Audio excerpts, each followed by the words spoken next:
One of the concerns that I had before I started letting my natural silvery gray hair grow out was I was really concerned that I would look good with the color.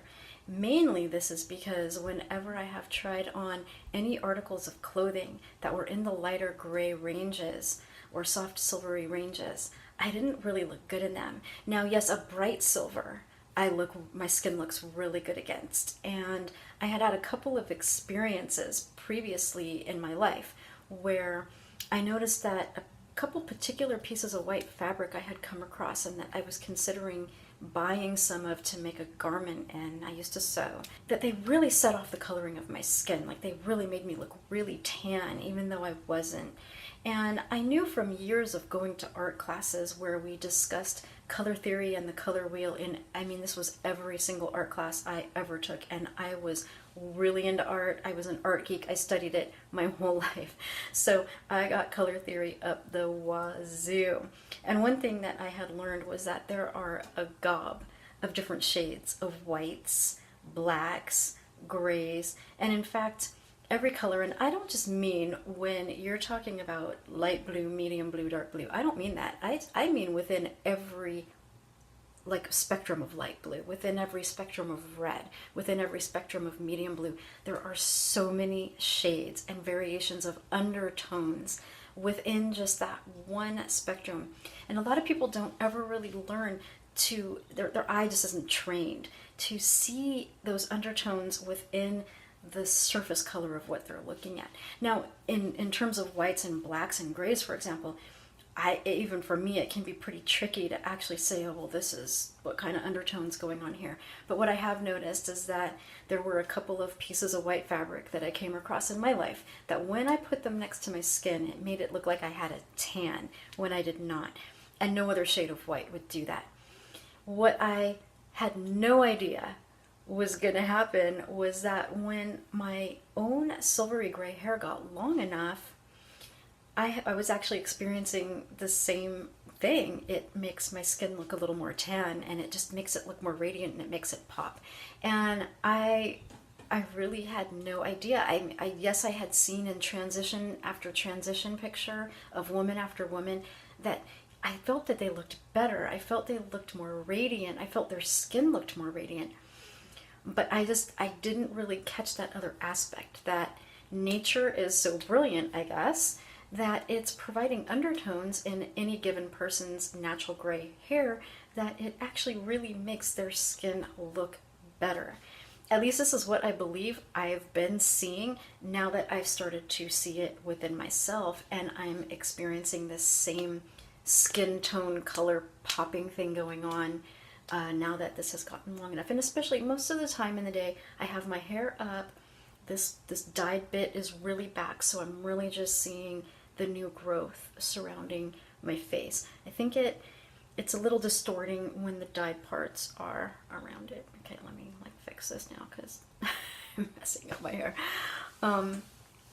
So I really wanted to make just a special spot on this, because if you are concerned that the color of your natural silver gray or white itself may make you look washed out, chances are it's really not going to, and you can't test it out by putting on a wig or even dyeing it, because the coloration, the undertones within the color processing that they used on the wig or in a dye that you might get is not very likely at all to match what nature has provided to you.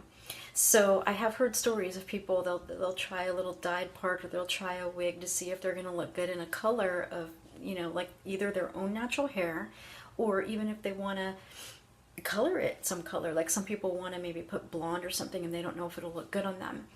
And they want to then maybe try on a wig. The thing is you're never going to know until you're actually dealing with the exact undertones in the exact hair that you're going to have, either by the dye that you're going to put in it or in the natural hair that nature has given you as you let it grow out. So if you are concerned like I was, I do not look good in light gray clothing. It makes me look like I am on my deathbed. So that was one of my big concerns about letting my silver gray hair grow out, is as you know, I would see obviously some of my regrowth in between dye jobs. I would sometimes get this much if I was really kind of letting it go for a little bit. And I could tell it was in the lighter color range, and although I thought the color was pretty in and of itself, I really was concerned it was going to make me look washed out, old as hell, like I was on my deathbed. And actually, nothing could be further from the truth. It's actually making my skin look way more fabulous and like I've got a bit of a tan going on. So I really wanted to make a video spot on this because I think this could be a concern for a lot of people, just not knowing if that gray color or that silver color is going to look bad on you. Chances are it's going to look great on you. But the only way that you're going to know is if you let it grow out long enough to see. And a word of caution, and check out a lot of transition pictures for yourself so that you can see this for yourself. Find the transition pictures where the woman showed like the before. This is my dyed hair 100%. Maybe 1 month into it, so you see like this much roots. Maybe like 3 months into it, so you see like this. Maybe 6 months into it, so you're seeing down to here. And maybe like 8 or 9 months into it, so it's down to here. When you've got the dyed part next to the new part, it's not going to look good around your face, more likely than not, because you've got undertones in this dye that clash with the undertones in this new growth, which really then clash with the undertones that's going on in your face.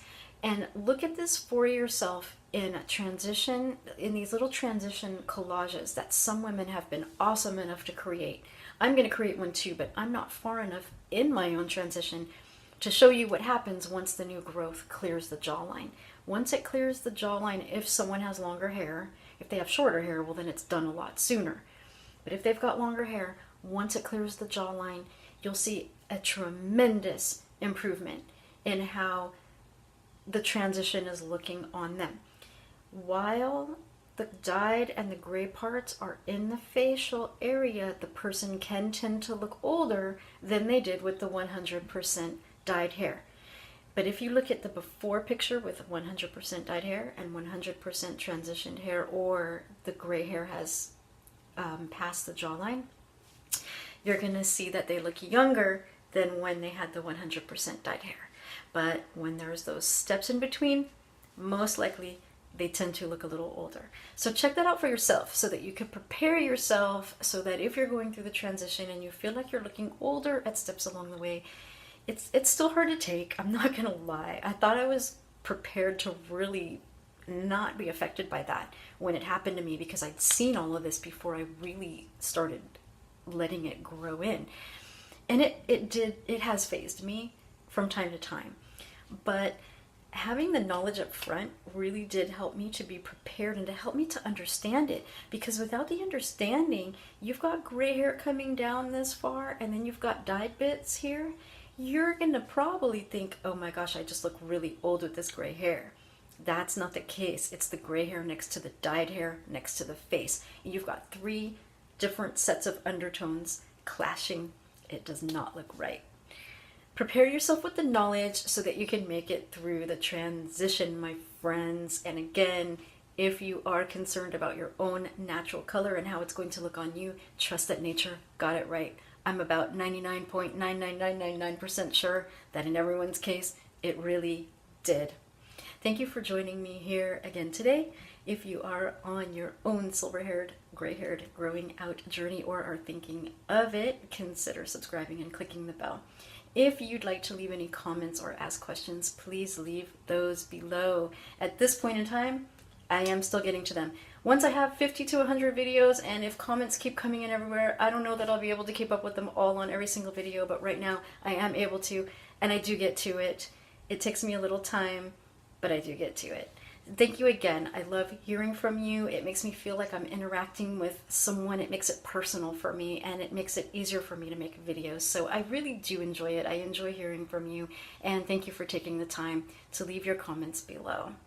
Have a wonderful day, morning or evening, wherever it is in the world you are, and whatever time it is in your world at the point that you're watching this now. Thanks for being here with me.